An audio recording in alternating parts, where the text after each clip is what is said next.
All right, so we're going to talk about both matches regarding all three of these individuals here. First, Christian Cage defending the Impact World Champion against Josh Alexander. Holy fuck, what a match. It was a great match. The family was right there in front of it. I felt that emotion with it. And it was just a great back and forth. Christian I was kind of concerned about Josh Alexander holding his own against Christian Cage, but man, he delivered and over-delivered. Yep. A lot of people were saying that Josh Alexander, is he really that singles person? He is that singles person. Oh, yeah. And he is so freaking good. I see a lot of Kurt Angle in him. Oh, I yeah. really do. And, coming back from the injury, he won the world title in front of his family. They were all in there. And then the Moose cashed in front of his wife and his son. Right. That was, you couldn't have written that better. Right. It was so good. Big spear, pin, 1, 2, 3. Right Moose. in front. Oh, and I remember, the one thing I remember is the wife and the kid around Josh Alexander's face, and Moose is just standing over him with the title, holding the belt. What a shot, man. What a damn shot. This whole scenario from Christian Cage tapping out to the ankle lock for the win. The hug after, because there was a lot of respect there that both of these guys literally grew up within a 15-mile radius from each other. Yep, and then the Moose Christian Cage going off to do his thing back in AEW, and then he got Moose. Finally, we got a world championship out of Moose. What an amazing ending to this show. Now, we are not only going to make Impact Wrestling and Bound for Glory majestic again and Pro Wrestling majestic again, but I want to talk a little bit at the very end about our experience there and also what happened after. Okay, let's... All right, let's make this shit majestic again. Here's the one thing that I would have said that would have made this a little bit better. I would have had Josh Alexander do a little bit more to Moose during the match. No. You really think the one move, pin 1, 2, 3, was better than him working his way up? The chaos and everything happening. Yeah, we don't need to have another match. Not a long match. Could have been a minute 20 seconds or something, and everything would have been fine. No, it was perfect. Right in front of the family, too, and that makes the pain extra special. I don't know. No. I feel like that would have been different. No. We're going to save that for our next event, Turning Point. We're going to save that match for Turning Point. Yes. Also, we got tickets to Turning Point, so we'll be talking about that. And we're going to be front row. Now, with Hard to Kill, do you think there's going to be a three-way with Christian, Alexander, and Moose? Maybe. Not sure. I'm not 100% sure. But I can see that. But I know that Christian is going to take some time off. He's going to take some time off? I think so, because he has that shoulder... He had the shoulder tape. Oh, yeah, he had the shoulder tape. Yeah, I did see that. So he's probably going to nurse that back to health. Right. It was probably good enough to at least do this. Give him a couple of weeks. Yep. No problem. Yeah. Not a problem. I wouldn't have booked this anything different. Not a 0.0% difference. Nope. Nothing. Nothing. An amazing match. I would have done... The Good Brothers were I would have done a little bit more build to a match like this. I think that... This was literally booked 2 days before the event. It was. Which wasn't bad, and then they tried to build a storyline around it. I think that it's time for the Good Brothers to kind of move forward with different people. Yes. This was definitely a filler because everyone was involved in other things. Right. And, Finn Juice, they were involved with Bullet Club. Why are they going for the tag team belts? I feel like this was a thrown together match. It was. And that's kind of what I did not want. Yeah, it was a thrown together match. So I probably would have done something a little bit different. If they wanted to do this match, build to it. Because the Good Brothers were like, oh, why are we here? We should have a match there. Okay, let's just throw this together. No, I don't want that especially with a title match. Right. If it was not a title match, I wouldn't have cared. Right, but... I would have really pushed for other people, and I would not have had maybe some of the older guys like Dale Torborn. It was not necessary. Well, they tried. They tried to get Adam Scherr. I would have had Willie Mack or something in there. Right. It's fine if you had people that were in your roster go for this opportunity. It was not that bad. No. Come on. No. Have some women in it. Like, let's spice it up a little bit. Like, come Right. on. I mean, you already had them. Might as well put in more. Right. That'd have been cool. Mm-hmm. No. You want to do something stupid. I'm not sure if I would do anything different with this. No, I don't think so. They had a good rivalry going into it. With Rhino You're establishing a great tag team, possibly going for the tag team champions. Wink, wink, and nudge, nudge. Exactly. Because it's already done with Violent by Design and with Rhino and Slater. Right. Or Heath, excuse me. Here's what I probably would have done different.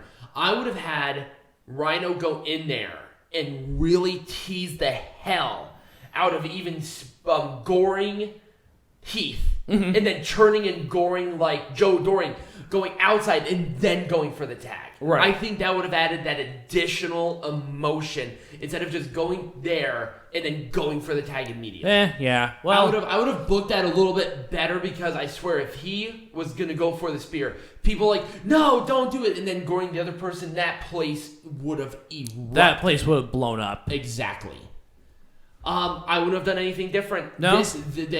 I think the triple threat going into it was great. This match exceeded my expectations. Yeah, it did. And it established 3 new contenders for the X Division champion, including the new champion. So right, exactly. Great all the way around. I couldn't have made this any more majestic even if I tried. I really wouldn't have done anything different, to be honest with you. Not really. Decay were just kind of lingering on these belts. It's a great debut, and also Impact is building in a lot of great tag teams in their women's division. They needed to hit with some oomph when going live on paper. Because I think there was a lot of flack. There was a lot of flack with bringing back the Impact Knockout Tag Team Champions because the roster wasn't very big. And having the inspiration But now they have the manpower in there, and they're re-legitimatizing that division. Exactly. It works out really well. I'm excited. Yeah. And then with this exceeded my expectations. I'm curious to see what they're going to do with it's TBD. We don't know. But it was a great first showing for this. It absolutely was. All right, so after that, Peanut Gallery, let's talk about our experience, and let's talk about what happened before and after. Well, we didn't really do much. We were just sitting at the bar. Well, here's the thing. So we always go to the TGI Fridays there. Also, you can find us there. So there was a girl. I didn't know who it was at the time. She came up and asked about the belt. And I'm like, oh, just gained this. And she's like, oh, I'll follow you on Twitter. Okay, great. Apparently that was Su Yung. Oh, it was? It was Su Yung. Yes, it was 100% Su Yung because she was sitting with Rick Swann after. Oh, nice. Yeah, it was the same girl. So that was kind of cool. I'm like, oh shit. So Su Yung, hi. So that was kind of neat. She was with like an older guy, so I'm going to assume that was like some sort of bodyguard or something. If somebody recognized her. Anyway, so let's see. Who did we have there? Well, there was Heath, there was Rhino, there was Joe Doring, there was oh my god, there were so many people. There were a lot of people. So we were Josh Matthews and Madison Rayne were there. They always go to TGI. Yep.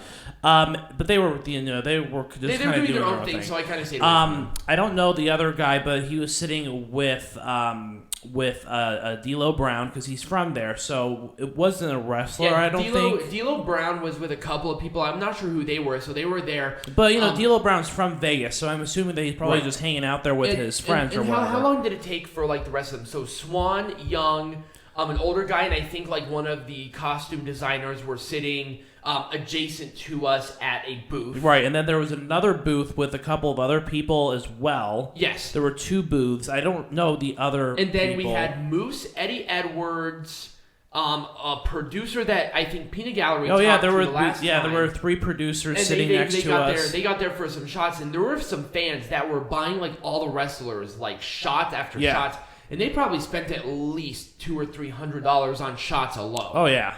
They were rocking and rolling on those, but there was a lot of energy. It was a lot of fun. Oh, and then Mickie James, Gail Kim, Alicia Edwards, and I think 2 other women came in a little bit after them. So, this kind of transitioned into maybe about an hour and a half, 2 hours after the show. It was a lot of fun. There were probably about 20 of the wrestlers in there. Yeah, there was like half of the people that actually wrestled.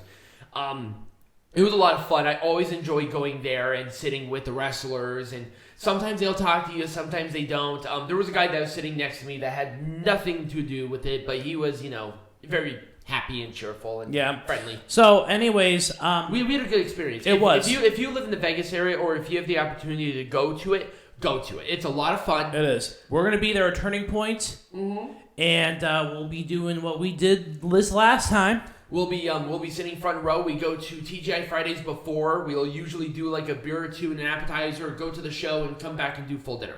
So, and this was later because they were competing with Dynamite. Right, they had to do the show after Dynamite. So they did So they did the show like an hour later. So it was like 10 o'clock by the time we got out. Yeah. So, anyways, what are we going to be talking about next week? Next week we are going to be doing our full review on. Well, we're doing part 1. No, there's only room for one part because there's a pay-per-view event on the 7th that we have to do. Oh, that's right. So we are going to be doing the entire season of Dark Side of the Ring. There's no heckling. There's no history lesson. We're just going to do our review of the Dark Side of the Ring, and we're going to break it out into bite-sized little pieces. Because it's partially a discussion with heckling, and it's partially history. Exactly. So why would you need anything more than that? And there's nothing happening next week as far as pay-per-views go. And now we're not being lazy. The only reason we did not do a heckling or a wrestling this time because we went to Bound for Glory. Yep. And we left like 2 hours before the show, so we ate up a lot of the time that we usually do that. Right. So. And I think we had a pretty full show too. So like I said, next week, Yeah, so we'll do all of Dark Side of the Ring. So if you guys did enjoy this, remember to like, subscribe, follow us. Let us know what you thought.